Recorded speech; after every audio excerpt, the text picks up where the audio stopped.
Hola y bienvenido una vez más con nosotros el día de hoy. Mi nombre es Carlos Josué Guevara y yo soy el pastor y líder de Somos Eclesía. Somos la iglesia en todo lugar y quiero darte la bienvenida. Realmente es un gozo que nos acompañes y nuestro deseo siempre es que puedas estar con alguien más, que puedas compartir un momento juntos, un momento quizá de alimentos en tu mesa, con vecinos, con amigos, con familiares y así poder ser la iglesia en todo lugar. Así que gracias por acompañarnos el día de hoy.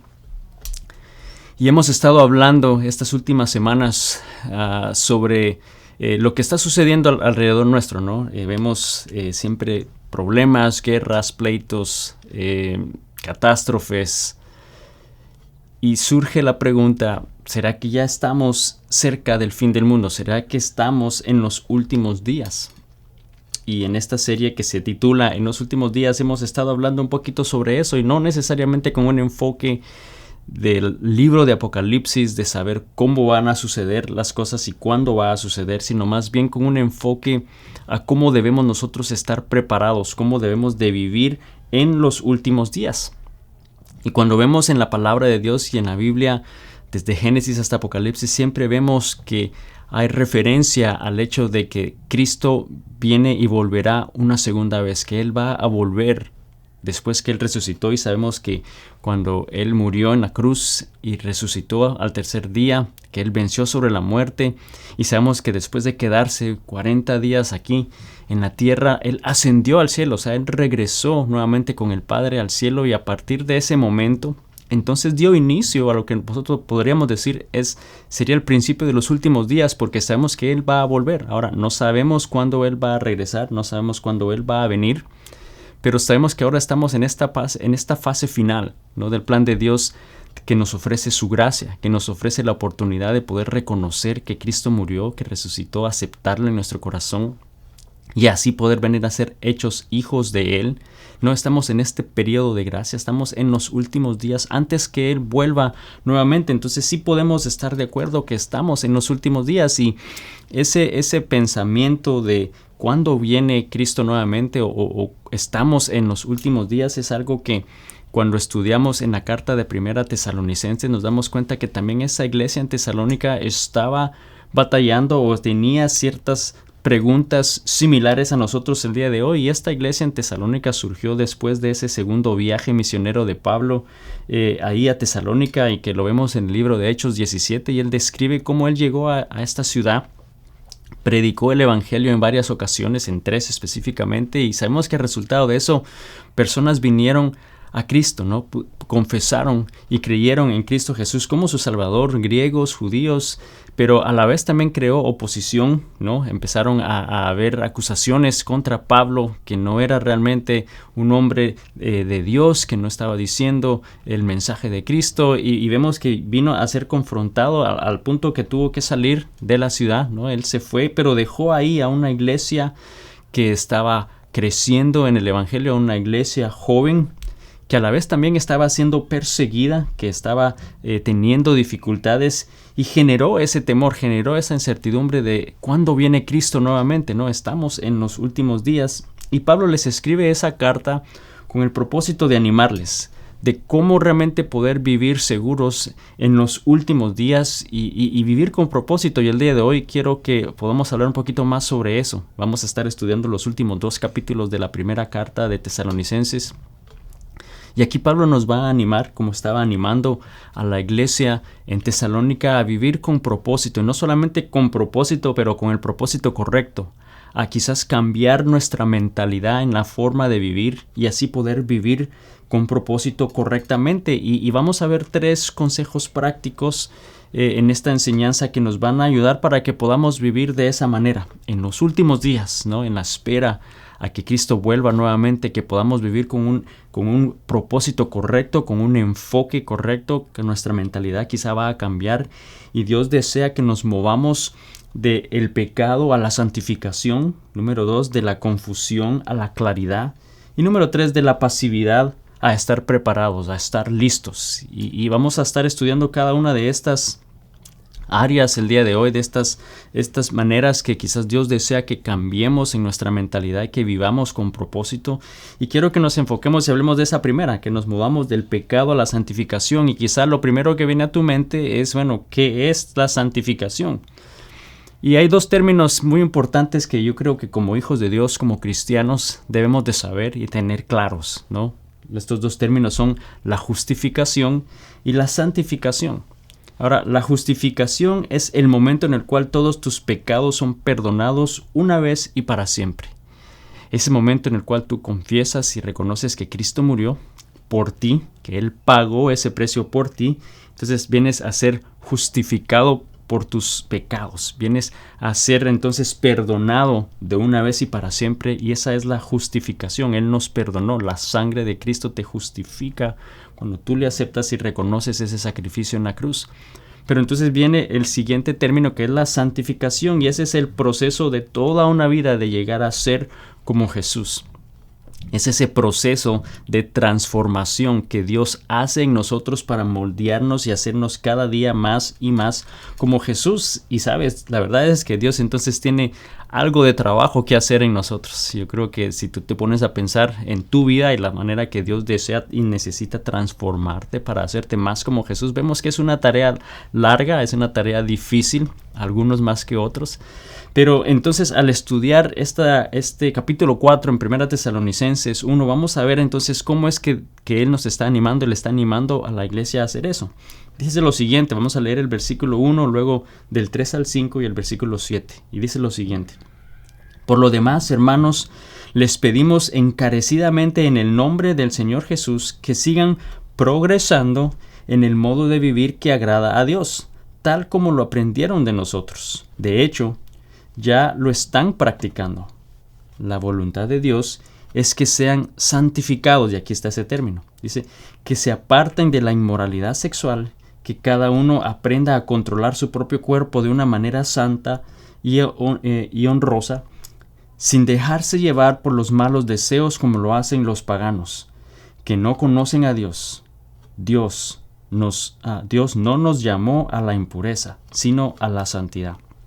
Vamos a detenernos ahí un momento porque estamos hablando de movernos del pecado a la santificación, ¿no? Y vemos entonces que para poder vivir esta vida con el propósito correcto, en la espera, en los últimos días en los cuales estamos viviendo el día de hoy, Dios desea que vivamos en santidad, o sea, que podamos realmente movernos del área de pecado, de una vida de pecado a la santificación. Ahora, Dios desea transformar áreas en nuestra vida, pero no solamente es en referencia en este pasaje a la sexualidad, ¿no? a una inmoralidad sexual, porque la verdad es que Dios y la santificación abarca muchas áreas profundas de nuestra vida. No es solamente esa área, porque quizá en tu vida Él necesita santificarte, quizás para que dejes de hablar de los demás, ¿no? Quizás tú eres una persona que constantemente está hablando y quizás mal de otros, o quizás para perdonar a otros. Que Dios desea transformarte en un corazón que pueda perdonar así como Él te perdonó a ti. O quizás necesitas santificar tu boca cada vez que manejas en el carro, ¿no? O santificar tus dedos por el uso que les das cuando estás manejando. O quizás porque necesita cambiar un área de tu vida para que dejes de celar y no seas celoso o celosa o deshonesto. O sea, vemos que cuando hablamos de la santificación, eso abarca muchas áreas profundas de nuestra vida, no solamente esta área sexual. Ahora en Tesalónica, por lo que Pablo entonces escribe directamente a ellos en referencia a la inmoralidad sexual, era porque en la cultura en la cual ellos estaban, esta iglesia estaba surgiendo, estaba en una cultura que celebraban ese estilo de vida, celebraban la inmoralidad sexual, y Pablo les estaba animando a que transformaran, que cambiaran sus pensamientos, su mentalidad, que vivieran con propósito y pudieran entonces moverse de una vida de pecado a la santificación, que es lo que Dios desea de ellos. Pero en esa cultura que celebraban ese estilo de vida era muy común para un hombre casado tener un amante, tener una concubina, tener otra mujer o mujeres. Era casi que lo normal o esperado. O sea, se casaban quizás solo para que vieran que eran un hombre de honor, pero no le era fiel a su esposa. Casi se esperaba y se celebraba que él tuviera mujeres y relaciones sexuales fuera del matrimonio. Habían hasta lugares, templos que llamaban templos, donde habían prostitutas, donde estos hombres iban y tenían relaciones con ellas y consideraban que eso era un acto de adoración a Dios. Y en Corintios, en la ciudad, eso era peor aún, pero aún ahí en Tesalónica esto sucedía. Entonces vemos por qué Pablo les escribe directamente a esa área en particular que deseaban, que Dios deseaba santificar, que era moverse realmente de esa área de pecado, cambiar su manera de pensar en relación a lo que la cultura celebraba y lo que Dios quería de ellos, una vida santa, ¿no? Y si adelantamos 2000 años el día de hoy, vemos que quizás la cultura es un poco distinta, un poco diferente, pero tenemos los mismos problemas de inmoralidad, los mismos problemas inmorales que enfrentamos el día de hoy. Y la santificación nuevamente abarca muchas áreas profundas, no solamente esa, pero Pablo entonces les escribe directo a ellos en esa área porque sabía que necesitaban oír esas palabras de él, y quizás nosotros también hoy necesitamos hacerlo porque sabemos que hay inmoralidad sexual.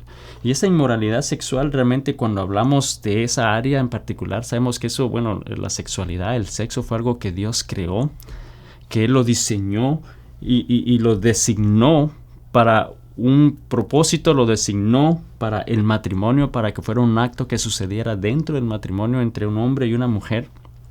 Entonces, cuando hablamos de inmoralidad sexual, estamos hablando de cualquier cosa, de cualquier acto que ocurre fuera de ese espacio, fuera de los parámetros que Dios diseñó, por el cual lo hizo, ¿no? Entonces, ahí vemos que abarca todo, no solamente un área de la inmoralidad sexual, sino todo acto que está fuera de ese acto, de esos parámetros que Dios hizo. Entonces, muchas veces decimos, pero eso es un deseo natural, o sea, es un acto natural. Y sí, Dios nos creó de una manera que eso fuese natural, pero no significa que porque es un deseo natural sea un deseo o un acto santo, algo que realmente esté aprobado o dentro de los parámetros que Dios diseñó. Entonces Pablo aquí les está diciendo a ellos que no vivan de esa manera. Esas personas viven de esa manera porque no conocen a Cristo, pero les está diciendo: ustedes sí conocen a Cristo, ustedes sí conocen el mensaje. Entonces no vivan según sus deseos, sino vivan según el Espíritu de Dios, que sometan, que controlen su cuerpo con el poder del Espíritu Santo. Entonces, en los últimos días en los cuales nosotros vivimos hoy, para que podamos vivir con propósito, para que podamos vivir en la manera que a Dios le agrada, ¿no? Debemos de entonces cambiar la manera que pensamos. Necesitamos entonces movernos del pecado a la santificación. Pero número 2, necesitamos movernos de confusión a claridad. Y confusión, quizás estás confundido. ¿A qué confusión te refieres? Vamos a seguir leyendo esa carta para que entendamos a qué es lo que Pablo se refiere en esta carta. Del versículo 13 al 14. Dice: hermanos, no queremos que ignoren lo que va a pasar con los que ya hayan muerto, para que no se entristezcan como esos otros que no tienen esperanza. ¿Acaso no creemos que Jesús murió y resucitó? Así también Dios resucitará con Jesús a los que han muerto en unión con Él. Ahora, ¿por qué está hablando Pablo de esto? ¿O de qué está hablando en particular, ¿no? ¿Qué es lo que él está diciendo acá? Y debemos de recordar que en Tesalónica lo que estaba sucediendo, aparte de esa parte de inmoralidad sexual, era que los creyentes los no creyentes, los que no creían y no conocían de Cristo Jesús, tenían confusión, tenían temor, tenían tristeza, no tenían esperanza, pensando qué sucedía con las personas que habían muerto, sus seres queridos que habían muerto, ¿no? ¿Qué pasaba con ellos? Era ese sentimiento de no tener realmente esperanza de volverles a ver un día. Entonces acá Pablo les recuerda que como creyentes nosotros y ellos sí sabían qué iba a pasar, porque sabían que Jesús nos resucitó y dice que Él los resucitará nuevamente para poder estar con Él. Entonces, que no se confundieran, que no se entristecieran. Nosotros sabemos que Cristo, entonces, cuando nosotros morimos y cuando Él regrese nuevamente, porque estamos hablando de esa segunda venida, ¿no? Que Él va a regresar. Nosotros tenemos la esperanza y sabemos que nos volveremos a ver con esos seres queridos que han puesto su fe en Él y que ya han muerto, o que vamos a morir en algún momento y sabemos a dónde vamos a ir. Y sí, hay un sentimiento, obviamente, hay un dolor ante la separación, hay tristeza en este mundo que experimentamos a esa partida de un ser querido. Y no te voy a decir que no es difícil y que no es duro, pero hay una esperanza para los que hemos puesto nuestra fe en Dios, porque sabemos primero en dónde están y sabemos que les vamos a volver a ver. A diferencia de alguien que no ha puesto su fe en Cristo y que quizás un familiar tampoco lo ha hecho, y está ese sentimiento de no saber, no tener seguridad, no tener esperanza que le volverás a ver. Y aquí entonces Pablo les está diciendo, recuerden que Cristo murió y resucitó.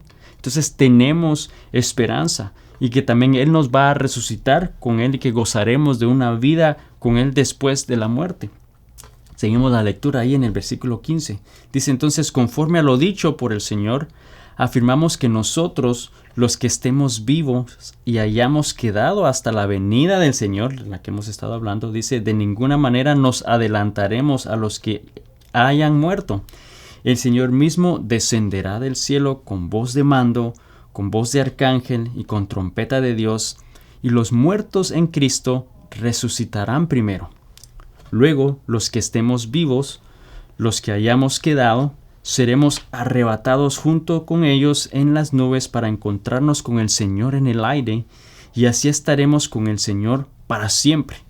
Por lo tanto, anímense unos a otros con estas palabras. Vemos que entonces aquí Pablo les está diciendo cómo va a suceder ese momento, ¿no? En el cual Cristo venga y eso suceda, ¿no? Y resucite a los que han muerto en Él primero, y los que aún estén vivos, que entonces serán arrebatados con Él en el aire, y está dando una explicación, les está dando un pequeño preview, ¿no? Un pequeña antesala de lo que eso va a suceder, y les dice entonces, anímense, tengan paz, tengan claridad, no estén confundidos, no se entristezcan, ¿no? Muévanse, movámonos de la confusión a la claridad, tengamos claro lo que va a suceder. Y aquí Pablo entonces está diciendo un poquito de cómo va a suceder eso cuando Cristo venga nuevamente y vayamos juntamente con Él. Y yo sé que hay muchos que desean saber más sobre eso, ¿no? De todo lo que va a suceder cuando llegue el fin del mundo, cómo va a suceder el fin del mundo. Y bueno, yo quiero darte una pequeña visión tradicional, una pequeña lista, orden de cómo van a suceder estos acontecimientos en los últimos días, al final de los tiempos, no necesariamente para alarmarte, sino simplemente para que no estés confuso, para que tengas claridad, para que podamos estar entonces confiados, claros, sabidos como hijo de Dios de lo que va a suceder. Ahora, cuando ese momento llegue, como lo está diciendo Pablo, y lo mencioné un poquito antes. Ahora, hay diferentes opiniones en cuanto quizás el orden de cómo esto va a suceder. La Biblia no nos da en un pasaje claro una lista con el orden de acontecimientos. Entonces no está como ese orden claro establecido, pero sí debemos decir que los que han estudiado la palabra, expertos, teólogos, especialmente de este tema, están de acuerdo y concuerdan con este orden de eventos que te quiero compartir el día de hoy. Pablo mencionó un poquito, ¿no? Esa venida de Cristo en las nubes, y eso se conoce como el rapto. Ahí en 1 Tesalonicenses 4, 16 al 17. El rapto de la iglesia es lo primero que va a suceder. Ahora, el rapto, esa palabra de griego, dice harpazo, que significa rescatar, significa arrebatar, llevarse repentinamente. Eso es lo que esa palabra significa. Y sabemos que cuando eso va a suceder, dice que Cristo va a venir, dice, ¿no? en el aire, va a resucitar a los que han muerto primero, ¿no? Y los que estén vivos, entonces seremos unidos juntamente con Él. Y dice que va a hacerlo con voz de mando, con voz con sonido de trompeta y va a venir a rescatar y a llevarse a la iglesia, y sucederá en un abrir y cerrar de ojos. Y cuando eso sucede, entonces da inicio a lo que se conoce como la tribulación, que son 7 años que se describen ahí en Apocalipsis 6 y 8, en el cual entonces va a surgir un anticristo, alguien que va a gobernar y que va a hacerlo por ese periodo de 7 años, y los primeros 3 años y medio van a ser muy difíciles y malos, y los siguientes van a ser aún peor. Pero al final de ese tiempo de 7 años, al final de la tribulación, entonces viene la segunda venida de Cristo, que es lo que vemos en Apocalipsis 19. Ahora, dijiste, bueno, pero yo pensé que ya Cristo había venido cuando en el rapto y se llevó a la iglesia. Ahora eso no es lo mismo, no es esa segunda venida de Cristo que estamos hablando y que Apocalipsis 19 menciona. El rapto es cuando Cristo viene por su iglesia, que nos arrebata. Dice, como lo describía ese pasaje, ¿no? Nos arrebata y nos juntamos con Él en las nubes para llevarnos a la presencia de Él, pero viene como un ladrón en la noche. O sea, viene sin que nadie le vea, viene... No se le va a esperar, no se le va a ver, no todos le verán. Pero la segunda venida de Cristo, de la que estamos hablando aquí en Apocalipsis 19, esa segunda venida de Cristo, Cristo va a venir con un ejército, todo ojo le verá. O sea, no va a haber nadie que no va a ver esa segunda venida de Él, que Él vendrá con un ejército en un caballo blanco. Sus ojos van a ser distintos, van a resplandecer, dice, como llamas de fuego. Y va a venir y va a tomar a la bestia y al anticristo y los va a arrojar al lago de fuego, y con autoridad entonces va a encadenar a Satanás por un periodo de 1000 años. Y da inicio a lo que se conoce como el milenio, esos 1000 años de paz que describe Apocalipsis 20, versículo 1 al 6. Y en esos 1000 años de paz, entonces el Satanás estará atado, entonces va a haber paz en la tierra. Pero al final de esos 1000 años, entonces vendrá nuevamente y Satanás será liberado, y porque Satanás, pues no, su naturaleza de destrucción y de pecado va a hacer que se rebele nuevamente contra Dios y tratará de engañar nuevamente a personas, pero Dios le dirá no más.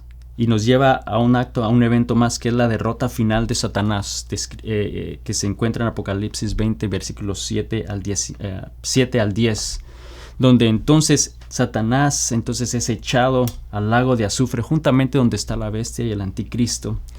Y entonces llega este punto en el cual Dios crea un cielo nuevo, crea una tierra nueva, que encontramos en Apocalipsis 21 al 22, para entonces nuevamente juntarnos con Él. Él entonces ya trae a su iglesia y a todos los que hemos confesado y creído en Él, y vamos a estar en este cielo nuevo, en esta tierra nueva, donde dice la Biblia que no habrá más dolor, que no habrá más llanto, más sufrimiento, y así pasar una eternidad con Él. Ahora te quise dar todo esto, te comparto esto, no para que no vivamos en confusión, pero para que podamos vivir con claridad, para que entendamos de lo que va a suceder, para que no vivamos con temor, como lo decía ahí el pasaje en Primera Tesalonicenses, sino para que nos animemos con estas palabras, para que tengamos fe, que estas son buenas noticias para los que creemos en Cristo, que de todo eso que va a suceder como hijos de Dios,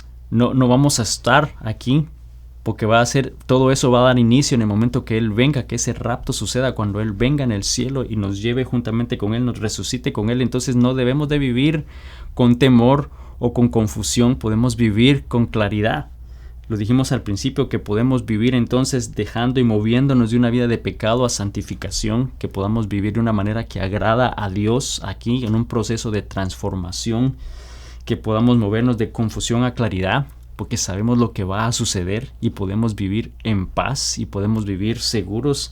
Pero número 3, que podamos vivir y movernos de pasividad a estar listos y a estar preparados, que podamos estar activos en estos últimos días. Y si leemos el 5º capítulo de Primera Tesalonicenses, versículo 1, dice lo siguiente: ahora bien, hermanos, ustedes no necesitan que se les escriba acerca de tiempos y fechas. No estamos hablando, no sabemos cuándo eso va a suceder. Dice, porque ya saben que el día del Señor llegará como ladrón en la noche. Dice, cuando la gente esté diciendo paz y seguridad, vendrá de improviso sobre ellos la destrucción, como llegan los dolores de parto a la mujer embarazada. De ninguna manera podrán escapar. Y aquí nuevamente está reafirmando eso, ¿no? Que la venida de Cristo, ese rapto por la iglesia, cuando Él nos lleve con Él, va a suceder así como un ladrón, ¿no? Que va a llegar inmediatamente y va a ser repentinamente.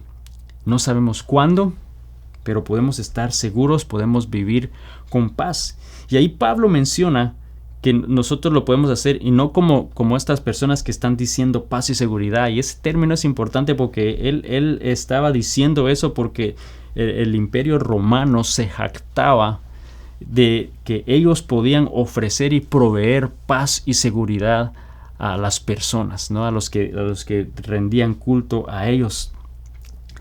Y vemos que hoy en día quizás vivimos en una cultura bastante similar en la cual depositamos y pensamos que podemos obtener esa paz y esa seguridad en las cosas que este mundo nos ofrece.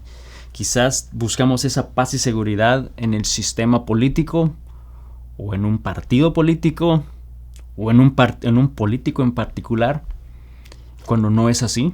Quizás pensamos que podemos encontrar esa paz y seguridad en el dinero, en inversiones, en la bolsa de valores, en el triunfo, o en los logros laborales. Pero nosotros sabemos que nada de eso realmente nos va a dar paz y seguridad, sino solamente la vamos a encontrar en Cristo Jesús. Y debemos de estar preparados, debemos de estar listos para cuando ese momento llegue. Solamente en Cristo encontramos paz y seguridad. Y si seguimos leyendo el versículo 4 al 6, ahí mismo en el capítulo 5, dice: ustedes en cambio, hermanos, no están en la oscuridad para que ese día los sorprenda como un ladrón. Todos ustedes son hijos de la luz y del día.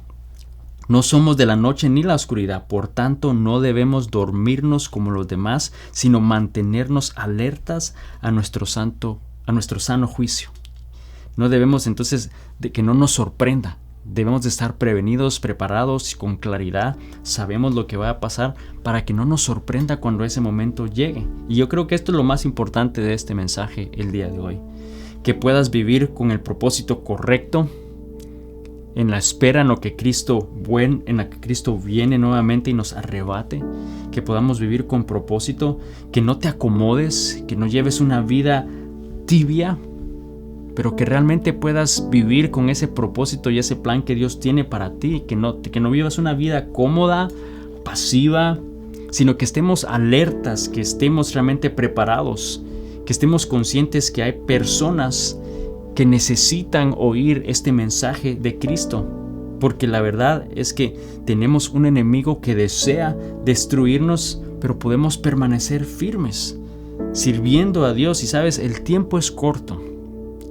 Los últimos días que vivimos, no sabemos cuándo puede suceder, el tiempo es corto, pero la eternidad es real y hay personas que necesitan saber y oír este mensaje de esperanza. Así que el día de hoy yo te animo a que vivas con un propósito correcto en los últimos días, que podemos estar preparados y listos para que cuando ese momento llegue podamos tener la seguridad que vamos a ser arrebatados juntamente con Él. Oremos. Señor Jesús, te doy gracias el día de hoy por tu palabra. Gracias, Señor, porque tú eres un Dios bueno, tú eres un Dios poderoso, Señor, un Dios fiel. Padre, gracias porque tú tenías ya todo, Señor, planeado. Desde el principio tú tenías un plan de redención, un plan que nos ofrece la esperanza y la oportunidad de gozar una vida eterna juntamente contigo, Señor, cuando todo esto suceda, Señor, cuando llegue el momento final, cuando lleguen los últimos días, cuando tú hagas un cielo nuevo y una tierra nueva. Hoy podemos vivir claros, con propósito, Señor, siendo santificados, siendo transformados cada día más y más a ti. Y que podamos, Señor, entonces así estar seguros y preparados y listos para que cuando ese momento llegue sabemos que vamos a pasar una eternidad contigo. Señor, yo te pido que nos ayudes y que pongas en nosotros también un sentimiento de urgencia, Padre, de que hay personas que necesitan oír y saber que tú moriste por ellos y que tienes un plan de salvación para ellos, Señor, y así puedan experimentar, Señor, la bendición de una eternidad contigo y no al igual que el Satanás en toda una eternidad estar sufriendo, Señor, en el infierno. Padre, yo te pido que la palabra del día de hoy, Señor, haya realmente tocado corazones, que haya, Señor, retado a personas a vivir de una manera que te agrada a ti, Señor, y a poder vivir, Señor, preparados y listos, sirviéndote, Señor, porque los días son cortos, Padre. Yo te pido que el día de hoy nos des, Padre, la certeza, la seguridad, la paz, la confianza de saber que cuando depositamos nuestra fe en ti, que venimos a ser tus hijos, Señor, vamos a experimentar una eternidad juntamente contigo en un lugar maravilloso. Padre, te damos a ti toda la honra y toda la gloria, en el nombre de Jesús. Amén. Y amigo, amiga, solamente quiero animarte a que vivas con propósito, que la vida es corta, los días son cortos y no sabemos cuándo ese momento llegue, pero sí podemos vivir seguros, podemos vivir confiados, sabiendo que Él nos sostiene en su mano. Y en todo momento Él nos dice: hijo mío, confía en mí. Confiemos en Dios esta semana. Que Dios te bendiga y nos vemos la próxima semana. Bendiciones.